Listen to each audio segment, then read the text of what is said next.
All right, so looking at this WrestleMania card, I mean, I don't think it's the super show, the super stacked card that a lot of people envisioned. Obviously, it probably could have been a lot better, but we're getting a lot of rematches, and but I will say that the undercard, I think it'll be a lot better than last year's, and probably from top to bottom, this might be one of the better WrestleManias over the last 5 years. Because you really can't be disappointed by anything. They're not putting Daniel Bryan in a match against Sheamus again, where you're expecting a match of the year candidate, and either they're not going to put it on the show or it's going to end in 5 seconds. So we just don't know. You're just not going to be disappointed by anything. If you look at this card, it's pretty much the format. They're kind of going back to the old school WrestleMania format where you're getting about 10 or 11, really matches that could be solid to good. So you're getting a lot of good stuff on the show. You just hope they kind of limit the Diddy performance and the Hall of Fame stuff, the national anthem, the video packages. We're not going to see a Divas match with 2 video packages that last about 20 minutes. So the card definitely does look bright. I think they should start off the show with Chris Jericho and Fandango. We don't know a lot about Fandango. There's a lot of negative feedback so far. Every time he gets into the ring to beat Jericho down or get some heat, you hear the fans chant, "You can't wrestle." I can't really speak on it. I've never really seen the guy wrestle that much. So we'll see what he can do. I'd imagine Jericho, this is probably him requesting or seeing a lot of potential in Fandango, wanting to work with him, just like he did with John Cena back in the day. So hopefully Jericho sees some potential in this guy. Hopefully he could go with Jericho. We will see. But to me, I just feel like Chris Jericho deserves a lot better. You could have done so much. You could have done Chris Jericho versus Daniel Bryan. You could have done Chris Jericho versus Dolph Ziggler. So much history there. Jericho versus Randy Orton. They've never had a high-profile match at a WrestleMania. Even Jericho versus The Miz would have had more appeal than this. Jericho versus Del Rio. Jericho versus Brock Lesnar. Am I the only one that really sees Jericho and Lesnar as a big money match? I just feel like every single time, not every time, but, I just feel like the WWE needs to use Jericho better. I just feel like they fuck him over and they don't treat him like the star that they should. I think he's one of the biggest stars on this show. I might even say a top 5 star on this WrestleMania, one of the biggest names. And I don't know, even Jericho versus Taker with the streak on the line. There's so many other opportunities for Jericho, but hopefully he'll get the title shot at Extreme Rules. I'm expecting to see Chris Jericho challenge Dolph Ziggler for the belt at Extreme Rules. I think that'd be pretty awesome. So Ziggler and Big E versus Daniel Bryan and Kane. Like I said, guys, if this match goes 5 minutes or 2 minutes, or even if it goes 20 minutes, great. But I'm not expecting a lot from it. Hopefully they'll let Daniel Bryan and Ziggler go out there, carry the bulk of the match. It'll be pretty awesome. This will be the first time where Bryan and Ziggler have actually had a chance to go out there at a WrestleMania and finally, do something and show that they could, bust their ass and steal the show. So, but that's probably not going to happen. Yeah, man, it's been a tough year to be a Daniel Bryan fan. Everything was going fine. The push last year was pretty spectacular. But Vince McMahon has taken that yes chant, or the no chant, and just made it corny. I think he needs to shave the beard. Daniel Bryan is just not cool right now. He needs a lot of work from a character standpoint. The whole thing is just very stale. I mean, worst possible scenario would have been to put him in a tag team with Kane. And here we are. He's tagging up with Kane. So hopefully they'll change things around in the future. And, we'll see Daniel Bryan turn heel or finally, we'll finally see him as a singles guy in the future. So maybe Kane could unmask again. I think that's probably what Kane needs right now. So, yeah, some of the other matches don't really feel like talking about. Hopefully the Diddy performance doesn't take up too much time. Diddy got booed last year at WrestleMania, so why would you bring him back? The guy's an asshole, in my opinion. I just think he's done a lot of shady things, but he is a hustler, and he knows how to make his money, so I can't hate him too much for that. So next up we have Ryback versus Mark Henry. All right, so I'm expecting Ryback to get kind of a squash victory here. I don't see this going too long. I was totally against the idea of having Ryback beat CM Punk for the title at WrestleMania. I'd take Rock versus Cena for the belt any day over seeing Ryback win the title. As you guys know, I wasn't a Goldberg fan, so why would I be a Ryback fan? I really don't care how over he is. And even if he does appear to be over, at WrestleMania, it's kind of a different environment where you got all the super smart marks. So I don't think the title win would have even came out that great. So I was kind of surprised that a lot of people that I respect here on YouTube were really pushing for a Ryback title win. It's kind of surprised me, but you know, if you like Ryback, then that's cool. So, all right, next up we have the Shield taking on Sheamus, Randy Orton, and the Big Show. Yeah, man. So I'm really happy that the Shield getting his chance to shine. Moxley and you know, Tyler Black. You know, hopefully Seth Rollins, Tyler Black pulls off. I would expect them to pull off some really, really awesome bumps in this match. It's got a lot of personality to it. With this, the Shield's definitely going to win. I can't see the Shield not winning. It's a nice. You know, I think a lot of people are kind of getting sick of these heel stables that, you know, beat the baby faces down over and over again. But I think the Shield has a lot of potential from an individual standpoint and from a just from the overall talent standpoint. But Sheamus, Randy Orton, and Big Show, all three guys are kind of stale right now. Especially Randy Orton. You know, Orton's stock has gone down so much. It's incredible. I don't even think the WWE sees him as a big enough draw to be in the ring with the Brock Lesnar or The Rock. Like, those don't even seem like they're on the radar for dream matches anymore. So I just don't know. But I think it's time to turn Randy Orton heel. The guy should have never turned babyface, in my opinion. You know, they've kind of, you know, played it safe with Orton as a face, but, you know, I think it's finally time to see a Randy Orton versus Sheamus feud. So that's probably what will come out of this match. But, you know, hopefully they let these guys go out there for about maybe 12 to 15 minutes and, you know, just, you know, get some hot tags and just build some action up, and it should be pretty good. All right, Wade Barrett versus The Miz for the IC title. It's cool to have the Intercontinental Championship defended on the show. I'm a big fan of Wade Barrett. You know, the dude is awesome on the mic. He's an awesome heel, as he proved in Nexus. And hopefully this is the start of something big for him, just to get a nice win under his belt. And hopefully we'll see him win the world title in the future. Next up we have Alberto Del Rio versus Jack Swagger. All right, so Swagger wins the Elimination Chamber match to earn himself a victory and challenge Del Rio. Yeah, the Del Rio stuff seems very, very forced. This is one of the worst babyface turns I've ever seen. Just to transition to Del Rio turning babyface was not very well executed. I don't think the WWE really reinforced it enough. If you blinked, you might have missed it. I don't remember how he turned face. I can't even be honest with you. I think it was at the TLC pay-per-view where he saved Ricardo Rodriguez from getting beat down from somebody. Is that right? I'm not sure, but yeah, Del Rio. He's a great wrestler, man. His matches with Sheamus, some of the most underappreciated matches from last year, in my opinion. But the guy, as a babyface, it's just not believable for me. It just doesn't work. It's not like Eddie Guerrero, where he has this huge connection with the Latino audience. It's just not like that at all. I think they just put him as the champion just for the storyline, just so they could, you know, establish Swagger and you know, the new manager, Zeb Coulter, with this new gimmick. So, you know, Swagger is, he can't hold the title. Last time they gave Swagger the belt, that's when the championship, you know, really went downhill. Like this World Heavyweight Championship, it feels like it's below the IC title. Like that's how low it is. I mean, when I say below the IC title, I mean when the Intercontinental title was an Iron Fist back in like 1991, 93, whatever, when Shawn Michaels and Mr. Perfect and Bret Hart used to hold the title.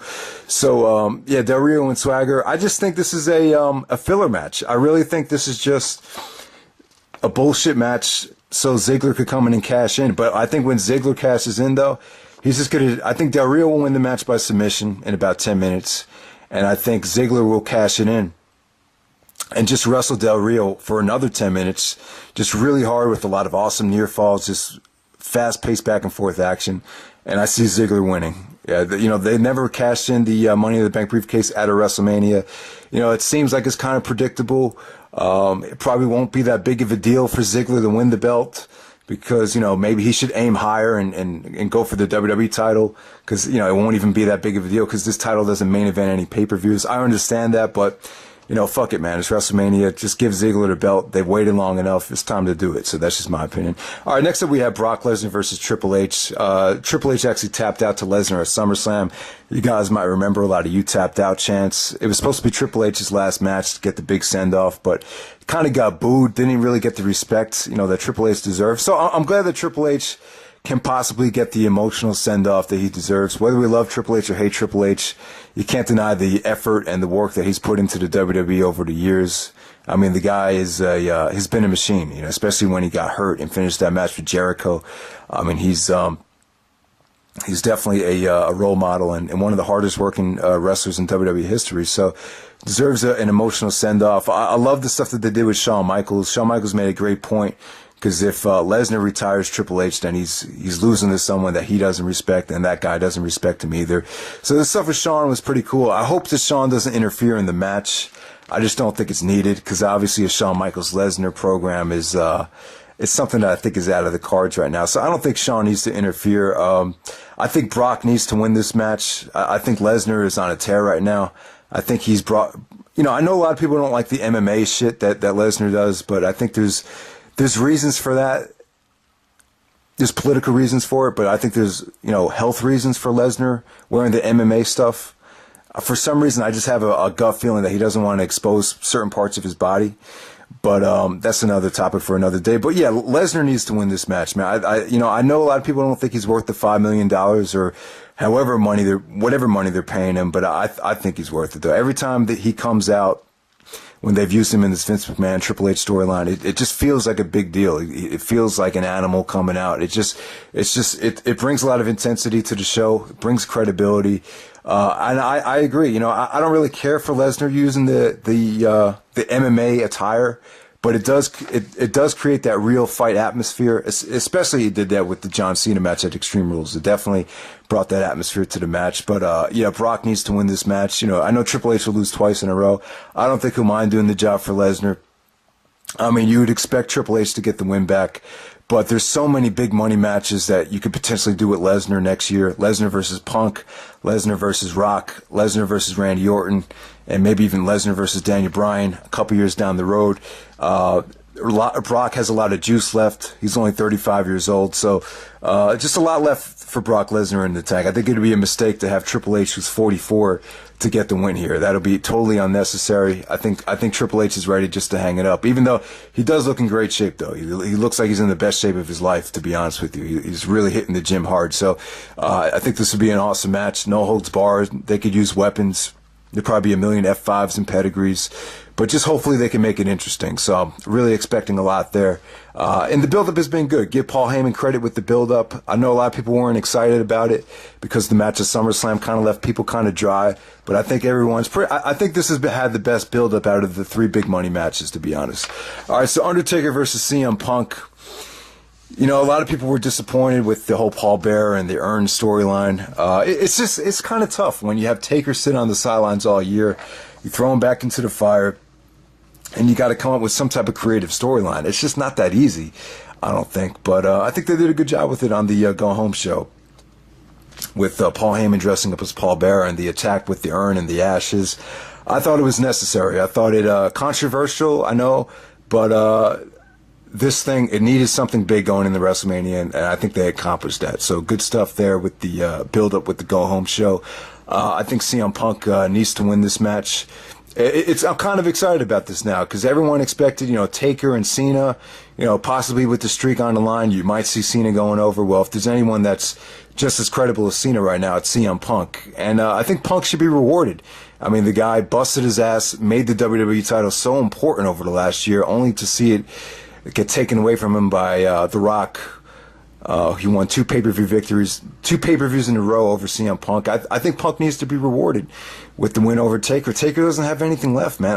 I mean, maybe you want to have Taker go over here so you still have the possibility of doing Taker and Cena in the future with the streak on the line, but I just think this is it. I think the streak thing has run its course. I think it's time to let other guys come in and shine for WrestleMania next year. Other guys are getting better and moving up the card, so CM Punk is a franchise player. He's still relatively young, so I think Punk needs to win here. So we'll see what happens. But every single year we go through the same thing. But, this is somebody that needs it, though. Someone, CM Punk, who's going to be there for a very, very long time. It's not like Triple H or Shawn Michaels were. They're pretty much on the verge of retirement. So there we go with that. Next up we have, and let me just touch on this. I think the only way this would have been a little bit more interesting is if Punk followed up on the whole thing that he went through with Taker when Taker took the belt away from him last time. Remember when CM Punk was in the midst of that heel run, where he was feuding with Jeff Hardy. Then all of a sudden, Taker just took the belt away from Punk because supposedly Punk didn't abide with the dress code. So they punished Punk for that. Punk could have went really hard on Taker with his age and how he needs to step aside. I think that probably would have been the more interesting way to go, but I just get the feeling that WWE's kind of watering down Punk because he doesn't want them. He doesn't want Punk. They don't want Punk to really. And I felt this way with the Rock feud. They don't want Punk to embarrass his opponents, which he could have easily done with Dwayne "The Rock" Johnson, but it seems like they're really kind of handcuffing Punk as far as not allowing him to shoot that hard anymore. So, just wanted to say that really fast. All right, so the WWE title, The Rock versus John Cena. Usually when you do a sequel, the original has got to really surpass expectations. From a critical standpoint, I don't think Rock and Cena really surpassed the expectations, but from a box office standpoint, you can't argue with it. It did. It's the greatest WrestleMania buy rate in history, WrestleMania 28. Obviously, The Rock and John Cena probably get most of the credit for that. So, what bigger way to do it than this time with The Rock as the WWE champion? So I totally understand it. The problem with this is you get face versus face. These face versus face matches, it's just so tough to make these matches interesting. People have been, if you saw Cena's promo, it definitely, you definitely got, if there's one time where I'm more confident than ever that Cena's going to turn heel, it's right now. I mean, there hasn't been a time over the last, 5 to 10 years where I thought Cena would turn heel, but this would be the time. It just seems like everything makes sense for it to happen. You kind of get the feeling that Stone Cold Rock WrestleMania 17 heel turn, it could be very reminiscent of that. Personally, for me, I think the one that needs to turn heel more than anybody is The Rock. I just think The Rock is so much better as a heel with the Hollywood thing. He's got so many movies out.